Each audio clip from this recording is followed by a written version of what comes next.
Okay, um, we're going to be talking about our last section in chapter number 21, section 21.3. This lesson is all about communities. Remember earlier in the chapter we talked about a population and how a population is a group of um, species in an area. So like the number of zebras in an area or the number of wolves in an area, that's a population.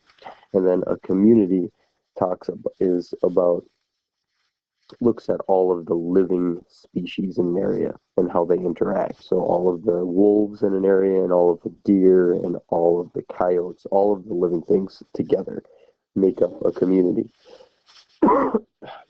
Excuse me. Um, so this section is going to talk specifically about communities and primarily the interactions that go between them.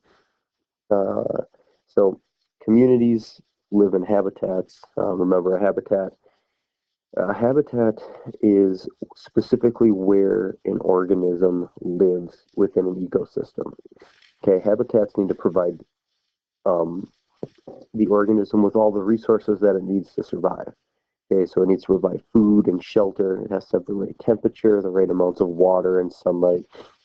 Okay, every organism has a habitat that suits it best. And that's where an organism lives. You can see that's underlined there. That's an important thing, the where. Habitats are where something lives. Now the next word, a niche or a niche, that's a funny looking word down here. All right, that niche is what a species does to survive. Okay, so again, a habitat is where, a niche is what. So a niche could be behaviors, it could be special um, instincts that an organism has that helps it to survive. Okay, the niche and the habitat is very important because many organisms are going to share the same habitat, but because they all have a different niche within that habitat, they don't have to compete for resources directly. All right, it's kind of like many people live in the same town, but not everybody works at the same job. All right, if every person in town worked at the same job, there might not be enough jobs for everybody to go around. But because everybody has different skills, people work at different jobs, so there are enough jobs to go around. It's the same thing for organisms living in nature.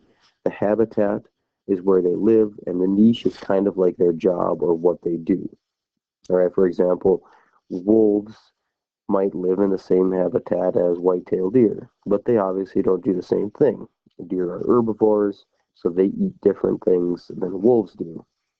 Wolves are carnivores, so they actually eat the deer. So they have a different job, which allows them to share the same habitat because they're not constantly competing for resources.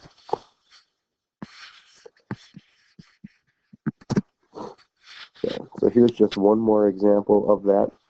Okay, so this is a hyena. Hyenas live on the African savanna. So there's this habitat. Okay. Oh, excuse me. And this is the hyena's niche. All right. Hyenas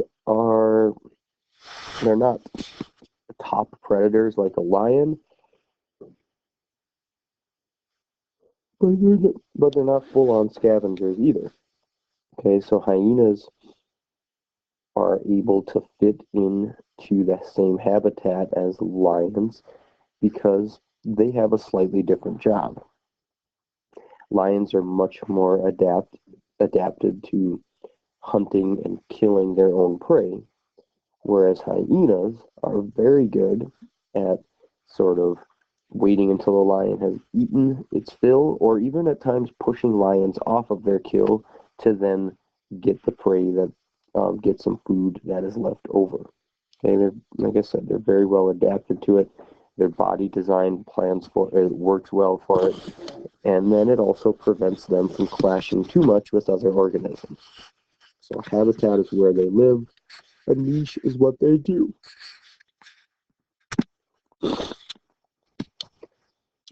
This, of course, ties back in to stuff we talked about last chapter with energy. Okay, remember, all organisms use energy to live. The source of energy for everything, of course, is the sun. All right, that's where it starts. Okay, but the sun can only give energy directly to a plant, like my rose in this picture. Plants are always eaten by an herbivore and then eaten by a carnivore. Okay, so energy is, of course, the ultimate reason for a niche, because niches help organisms get use resources like food. Um, so of course, just again a good review from last chapter. There are different roles on the way organisms get energy. We have producers. Okay, producers get energy directly from their environment, like the sun, and they make their own food. Okay, plants in particular are the primary producer on the planet. They use the process of photosynthesis to get energy from the sun, and then as they grow, they themselves become energy for consumers like herbivores, which eat plants, and then herbivores become energy for carnivores, which eat meat.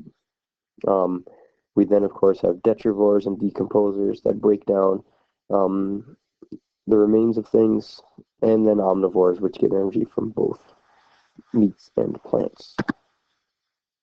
Here's just another good example of some consumers and producers.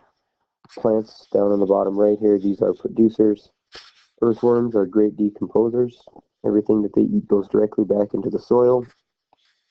Sometimes we forget about insects, and many insects are carnivores, like a praying mantis here. It's like the one we had in class. They're carnivores. They eat other bugs. Herbivores, again, we forget about insects. A lot of insects are herbivores, like this caterpillar. And then omnivores. Raccoons are great omnivores. They can eat just about anything.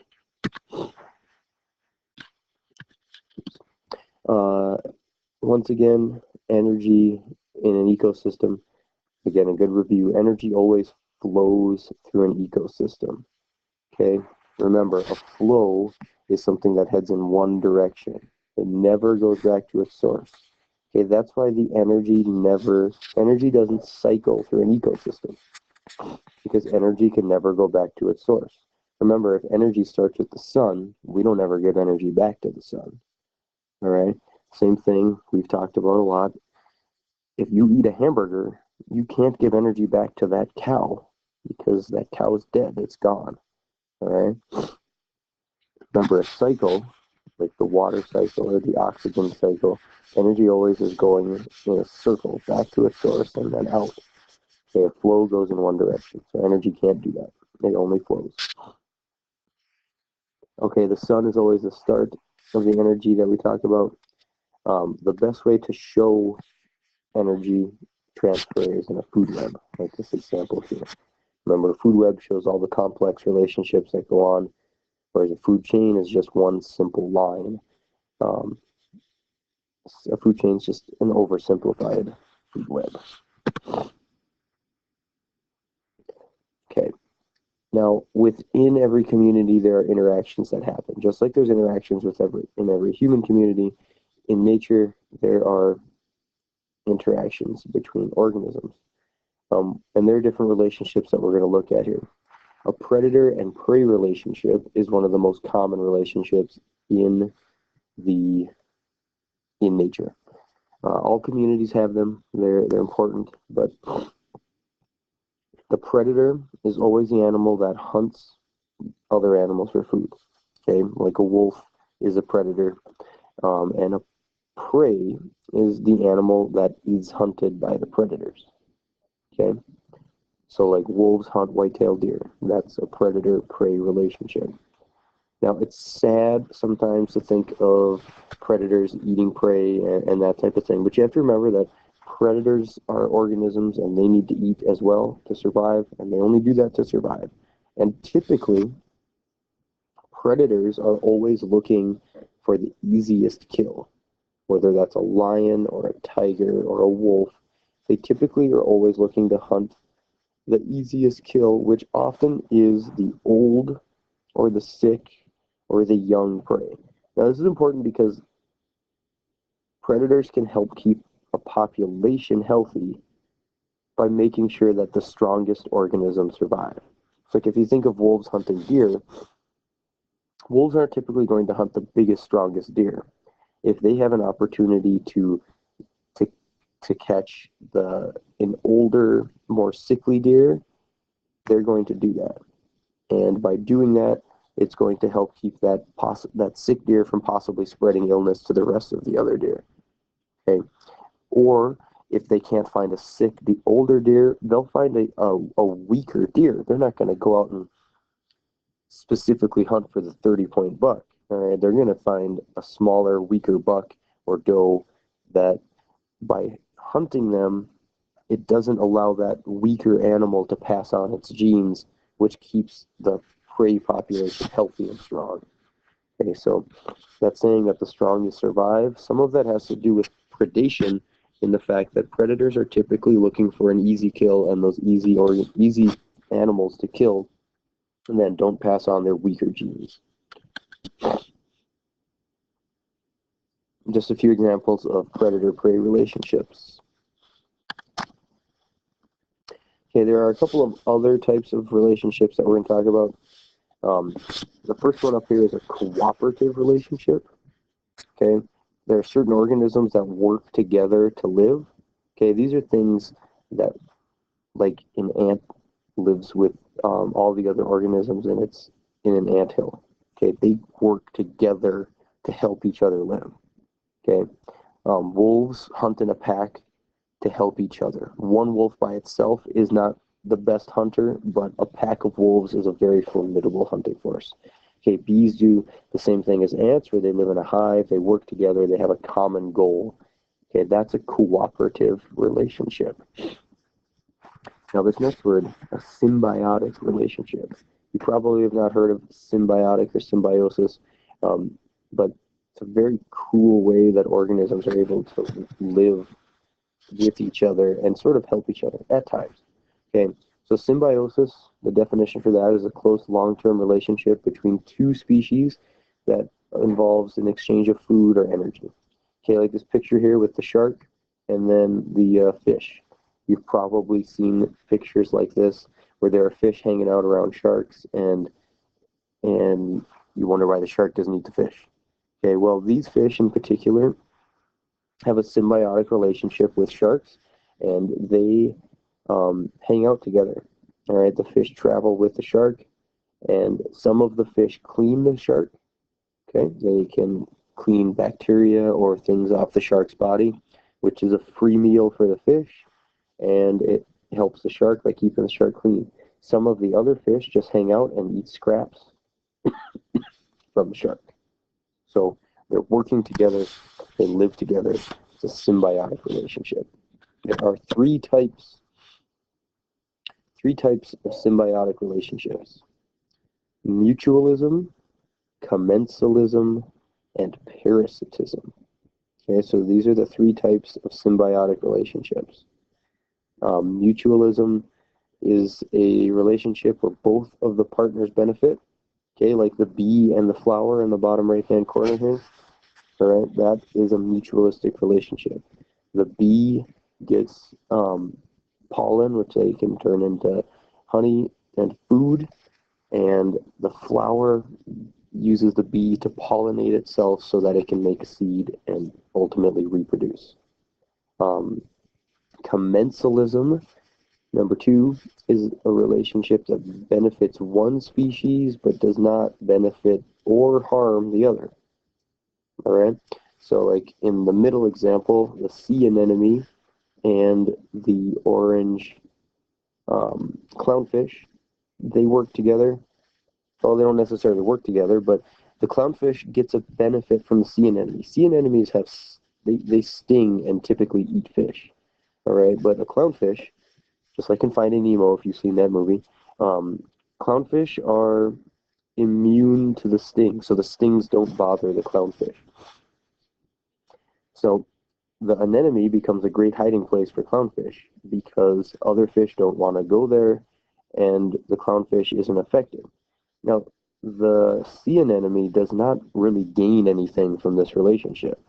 The clownfish hangs out there, but it doesn't really help the anemone in any way. So this is commensalism. It helps the clownfish, but the anemone does not really get anything out of it. Okay, our third and final symbiotic relationship is parasitism. Parasitism is a relationship that benefits one species and it actually harms the other one. Okay, the picture here on the left are fleas. Fleas are a type of parasite that live on an organism like a dog or a cat, and they suck the blood of that organism and feed off of it. So the flea gets energy.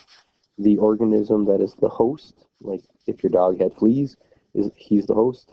They are annoyed and don't like having fleas. Okay, there are more parasites out there. Many of them are much more harmful than fleas. Some of them even cause death of the host. Like you've probably even heard of other things for pets, like heartworms, for example, or tapeworms. Those are more harmful parasites that are very common in many animals.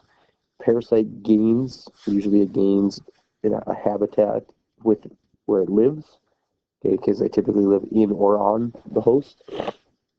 And then they also gain energy through the food that they gain, and the host is harmed. Okay, it's not good for the host to have parasite. Okay, so this concludes lesson 21.1 and actually our whole chapter of 21.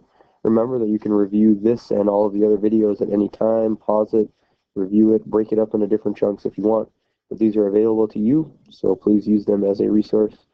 And of course, if there's something that is confusing or you're unsure about, mark it down as a question and we will talk about it in class. Okay. Thank you very much.